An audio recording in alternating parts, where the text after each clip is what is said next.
Hi பசங்களா, இந்த வீடியோல நம்ம சிபிஎஸ்இ 2021-22 பேட்டர்ன், அதாவது 9th and 10th ஸ்டாண்டர்டுக்கு அசர்ஷன் அண்ட் ரீசனிங் டைப் கொஸ்டின்ஸ்னு கேக்குறாங்க. கரெக்டா? இது எப்படி கிராக் பண்ணலாம்னு பார்க்க போறோம். சோ இந்த எக்ஸாம்பிள் எடுத்துக்கலாம். assertion கொடுத்திருக்காங்க. force is equal to mass multiplied by acceleration, அதாவது F is equal to ma, and it is a vector quantity அப்படின்னு கொடுத்திருக்காங்க. அப்புறம் அதுக்கு ஒரு ரீசனும் கொடுத்திருக்காங்க. சோ இதை நம்ம எப்படி கிராக் பண்ணுவோம் எக்ஸாம்ல? ஒரு முக்கியமான விஷயம் என்னன்னா, எல்லா assertion reasoning time questionஸ்க்கும் இதே 4 ஆப்ஷன்ஸ் தான் கொடுத்திருப்பாங்க. அதாவது ஃபர்ஸ்ட் ஆப்ஷன் வந்து assertion and reason both are true and reason is the correct explanation of assertion. அதாவது assertionும் கரெக்ட், ரீசனும் கரெக்ட், அண்ட் கொடுத்திருக்கிற ரீசன் வந்து கரெக்டா எக்ஸ்பிளைன் பண்ணுது கொடுத்திருக்கிற assertion. அதான் option A. Option B, both assertion and reason are true but reason is not the correct explanation of the assertion. அதாவது assertion and reason ரெண்டு ஸ்டேட்மெண்ட்டுமே கரெக்டான ஸ்டேட்மெண்ட்ஸ், ஆனா ரீசன் அதாவது காரணம் கொடுத்திருக்காங்கல்ல, அந்த காரணம் எக்ஸாக்ட்லி நம்மளோட assertion எக்ஸ்பிளைன் பண்றது இல்ல.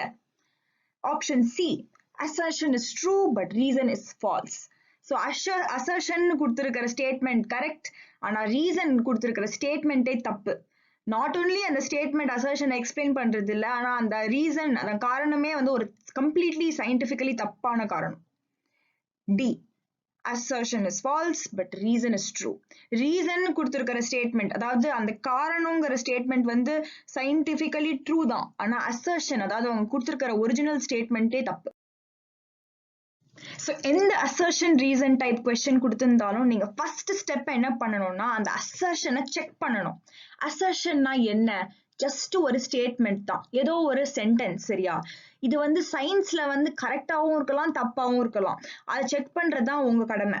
சோ வந்து அவங்க ஏதாவது லூஸ் மாதிரி தப்பான ஸ்டேட்மெண்ட் கொடுத்திருந்தாங்கன்னா நீங்க assertion falseன்னு சொல்லலாம். ஆனா அந்த assertion சயின்ஸ்ல கரெக்டான ஸ்டேட்மெண்ட்னா நீங்க ட்ரூ அப்படின்னு சொல்லணும். அந்த ஃபர்ஸ்ட் ஸ்டெப்பை ஃபாலோ பண்ணலாம். For example, eukaryotic cells lack membrane-bound organelles அப்படிங்கிறது ஒரு assertion. இது கரெக்டா தப்பா? யோசிங்க. யூகேரியோட்டிக் செல்லோட டெஃபினேஷனே என்னன்னா, அந்த செல்ஸுக்கெல்லாம் வந்து மெம்பரேன் பவுண்ட் ஆர்கனல்ஸ் இருக்கும் அப்படிங்கிறது தான் அதோட definition. So like membrane bound ஆர்கனல்ஸ்னா என்ன அர்த்தம்? இந்த யூகேரியோட்ஸ்க்குலாம் மெம்பரேன் பவுண்ட் ஆர்கனல்ஸ் இல்ல அப்படின்னு சொல்றாங்க. அது கண்டிப்பா தப்பு தான். ஓகே, ஸோ assertion ஃபால்ஸ் இந்த கேஸ்ல. ஆனா ரெண்டாவது எக்ஸாம்பிள் எடுத்துக்கலாம் பிசிக்ஸ்ல இருந்து. force is equal to mass multiplied by acceleration and it is a vector quantity. யோசிச்சு பாருங்க, ஃபோர்ஸ் வந்து மாஸ் இன்டு ஆக்சலரேஷன் தான் அண்ட் ஃபோர்ஸ் வெக்டர் தான். இது வந்து கரெக்டான statement. assertion is true in this case. ஓகேயா? சோ இந்த செகண்ட் ஸ்டேட்மெண்ட்டுக்கு assertion true அப்படின்னு நம்ம கண்டுபிடிச்சாச்சு. இதை வச்சு இம்மீடியட்லி நம்ம ஒரு ஆன்சர் ஆப்ஷனை எலிமினேட் பண்ணிடலாம், கட் பண்ணிடலாம். அது என்ன answer option? Option D, assertion is false blah blah blah அப்படின்னு கொடுத்திருக்காங்க ஆப்ஷன் டி ல. ஆனா நம்ம கேஸ்ல assertion ட்ரூன்னு தெரிஞ்சு போயிடுது. force is equal to mass into acceleration and it's a vector quantity. So option D cut பண்ணிடலாம். இப்போ only 3 ஆப்ஷன் தான் பாக்கி இருக்கு. ஸ்டெப் 2 என்னன்னா, நம்ம ரீசனை செக் பண்ணணும். ரீசன்ங்கிறதும் ஏதோ ஒரு ஸ்டேட்மெண்ட் தான். அந்த ரீசனே வந்து சயின்ஸ்ல கரெக்டாவும் இருக்கலாம், தப்பாவும் இருக்கலாம். சப்போஸ் அந்த ரீசன் வந்து சயின்டிபிக்கலி கரெக்டா இருந்ததுன்னா கூட சில டைம் தான் அது கரெக்டா நம்மளுக்கு கொடுத்திருக்கிற assertion-ஐ எக்ஸ்பிளைன் பண்ண ஹெல்ப் பண்ணும். ஸோ அதுவும் நம்ம செக் பண்ணணும். இந்த ரீசன் வந்து கரெக்டா இருந்து கூட சில டைம் வந்து நம்மளுக்கு கொடுத்திருக்கிற அந்த assertion ஸ்டேட்மெண்ட்டை சில டைம் எக்ஸ்பிளைன் பண்ணாம வேற எதையாவது எக்ஸ்பிளைன் பண்ண கூட சான்ஸ் இருக்கு. ஸோ நம்ம வந்து எந்த சிச்சுவேஷன் கரெக்ட்னு கண்டுபிடிக்கணும். If the reason is true, does it correctly explain the assertion?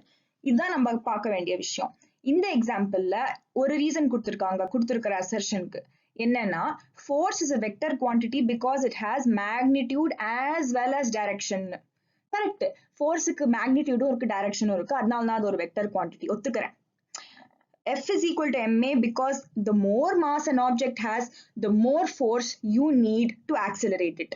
என்ன சொல்ல வராங்கன்னா, ஒரு ஆப்ஜெக்ட் ரொம்ப ஹெவியா இருந்ததுன்னா, ஃபார் எக்ஸாம்பிள் ஒரு லாரி பெருசான விஷயம்னா அதை வந்து ஆக்சலரேட் பண்றதுக்கு அதிகமான ஃபோர்ஸ் வேணும். அதனாலதான் force is equal to mass into acceleration அப்படின்னு சொல்லியிருக்காங்க. உங்களுக்கு ஃபோர்ஸ் கான்செப்ட் புரிஞ்சதுன்னா இதுவும் கரெக்ட்னு தெரியும். ஸோ நீங்க பாத்தீங்கன்னா இந்த ரீசன் வந்து ஃபர்ஸ்ட் ஆஃப் ஆல் சயின்ஸ்ல ட்ரூவான ஸ்டேட்மெண்ட், அண்ட் செகண்ட்லி கொடுத்திருக்கிற அசர்ஷன், அதாவது force is equal to mass multiplied by acceleration and it is a vector quantity. அந்த பர்டிகுலர் அசர்ஷன்ங்கிற ஸ்டேட்மெண்ட்டை கரெக்டா எக்ஸ்பிளைன் பண்ணுது இந்த ரீசன். So the reason is true and it correctly explains the assertion. அதான் நம்ம கண்டுபிடிச்சிருக்கிற விஷயம். ஸோ இப்போ ஆன்சர் பண்ணலாம் வாங்க. ஸோ இப்போ நம்ம 3 ஆப்ஷன் பாக்கி இருந்தது. இதுல ஈஸியா கண்டுபிடிச்சிடலாம் ஆப்ஷன் ஏ தான் கரெக்ட்னு. Both assertion and reason are true. ஏன்னா ரெண்டுமே கரெக்டான statements and reason is the correct explanation of the assertion. அதாவது கொடுத்திருக்கிற அசர்ஷன் ஸ்டேட்மெண்ட்டை கரெக்டா எக்ஸ்பிளைன் பண்ணது நம்ம ரீசன். ஸோ ஆப்ஷன் ஏ தான் கரெக்ட் ஆன்சர். அடுத்து 2 எக்ஸாம்பிள் எடுத்துக்கலாம். எப்போ ஆப்ஷன் பி ஆர் சி கரெக்டா இருக்கலாம்னு பாக்குறதுக்கு. இந்த சிச்சுவேஷன்ல நான் ரீசனை ஸ்லைட்டா மாத்திருக்கேன். பாருங்களேன், force is a vector quantity because its value depends only on mass, which is a scalar quantity, and acceleration, which is also a scalar quantity. Direction doesn't matter for force அப்படின்னு எழுதியிருக்கேன். இங்க வந்து யோசிச்சு பாருங்க, நான் என்ன தப்பு பண்ணிருக்கேன்னு. ஏதோ தப்பு பண்ணிருக்கேன் இந்த ரீசன் ஸ்டேட்மெண்ட்ல. ஆக்சுவலி ஆக்சலரேஷன் வந்து ஒரு வெக்டர் குவான்டிட்டி. ஆனா நான் என்ன எழுதியிருக்கேன் பாருங்க, இங்க நான் எழுதியிருக்கேன் ஆக்சலரேஷன் இஸ் ஆல்சோ ஸ்கேலர் குவான்டிட்டின்னு. ஸோ கிளியர்லி இதுவே ஒரு தப்பு, ஃபர்ஸ்ட் தப்பு. செகண்ட் தப்பு என்ன எழுதியிருக்கேன்னா டைரக்ஷன் டசன்ட் மேட்டர் ஃபார் ஃபோர்ஸ்னு எழுதியிருக்கேன். ஆனா actually force vector quantity, direction ரொம்ப முக்கியம் ஃபோர்ஸ்க்கு. ஸோ இதுவும் தப்பு. ஸோ இந்த ரீசனே ஒரு தப்பான ரீசன். சயின்ஸ்ல கூட இது தப்பான ரீசன். ஸோ வந்து ரீசன் இஸ் ஃபால்ஸ் அப்படிங்கிறது வந்தே ஆகணும். ஆனா அசர்ஷனை நான் மாத்தவே இல்லை. முன்னாடி இருந்த அதே ஸ்டேட்மெண்ட் தான், ஒரு ட்ரூவான ஸ்டேட்மெண்ட் தான். ஸோ ஆப்ஷன் சி இந்த கேஸ்ல கரெக்ட். ஓகே, திரும்பி கடைசி தடவையா ரீசனை திருப்பி சேஞ்ச் பண்றேன். இந்த தடவை நான் வேற ரீசன் எழுதியிருக்கேன். Acceleration is a vector quantity and is equal to time rate of change of வெலாசிட்டின்னு எழுதியிருக்கேன். யோசிச்சு பாருங்க, ஆக்சலரேஷன் ஒரு வெக்டர் குவான்டிட்டியா? இப்பதான் பார்த்தோம் ஆக்சலரேஷன் வெக்டர் குவான்டிட்டின்னு. Correct. Second, acceleration is equal to time rate of change of velocity. ஒத்துக்கிறீங்களா? இதுதான் definition of acceleration. So இது ரெண்டுமே கரெக்டான விஷயம். So reason correct. ஆனா ஏன் இந்த கேஸ்ல வந்து ஆப்ஷன் ஏ தப்பு? ஏன்னா கொடுத்திருக்கிற ஸ்டேட்மெண்ட் பாருங்க, assertion force is equal to mass multiplied by acceleration. இந்த assertion எக்ஸ்பிளைன் பண்ணுதா இந்த ரீசன்? ஏன் force equal to mass into acceleration அப்படின்னு நீங்க எக்ஸ்பிளைன் பண்ணிருக்கீங்களா? ரீசன்ல எக்ஸ்பிளைன் பண்ணிருக்காங்களா? இல்ல. என்ன கொடுத்திருக்காங்க? ஆக்சலரேஷன் இஸ் வெக்டர் குவான்டிட்டி, ஆக்சலரேஷனை பத்தி சொல்லியிருக்காங்க. ஆனா ஃபோர்ஸ் ஏன் எம்ஏ அப்படின்னு சொல்லவே இல்லையே ரீசன்ல. அதே மாதிரி ஃபோர்ஸ் ஒரு வெக்டர் குவான்டிட்டின்னு அசர்ஷன் சொல்லியிருக்கு. ஓகே, ரீசன்ல எக்ஸ்பிளைன் பண்ணிருக்காங்களா ஏன் ஃபோர்ஸ் வெக்டர் குவான்டிட்டின்னு?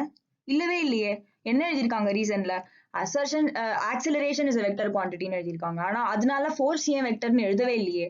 ஸோ ரீசன் வந்து ஒரு கரெக்டான scientific statement. So reason is true.